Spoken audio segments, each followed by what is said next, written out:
Real মাদ্রিদের দায়িত্ব এখনই ছাড়ছেন না কোচ কার্লো আনচেলত্তি। নিজের ভবিষ্যৎ পরিকল্পনা নিয়ে আরও কয়েক সপ্তাহ ভাবতে চান এই ইতালিয়ান কোচ।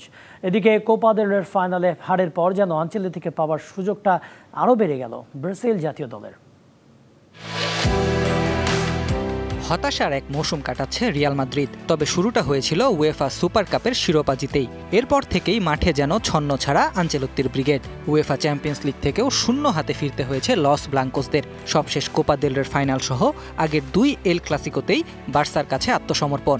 সব মিলিয়ে এবার ঠিক রিয়ালের চেনা রূপটা বের করে আনতে পারেননি বস কার্লো আনচেলত্তি। রিয়াল মাদ্রিদের ডেরায় আনচেলত্তির ভবিষ্যৎ এখন অনিশ্চিত, কেননা লা লিগা ছাড়া মৌসুমের সব প্রতিযোগিতার শিরোপার দৌড় থেকে ছিটকে গেছে তার দল। লা লিগাতেও চিরপ্রতিদ্বন্দ্বী বার্সেলোনার চেয়ে 4 পয়েন্ট পিছিয়ে 2-এ আছে রিয়াল। কোপা দেল রে ফাইনাল হারের পর তাই স্বাভাবিকভাবেই আলোচনায় কার্লো আনচেলত্তির ভবিষ্যৎ। তবে রিয়াল বস এখনই এই বিষয়ে ভাবতে চান না কিছুই।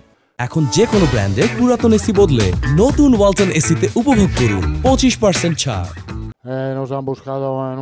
আমি রিয়াল মাদ্রিদেই থাকতে পারি অথবা ছাড়তেও পারি, দেখি কি ঘটে। বিষয়টি আগামী কয়েক সপ্তাহের মধ্যেই জানা যাবে, আজকের জন্য নয়।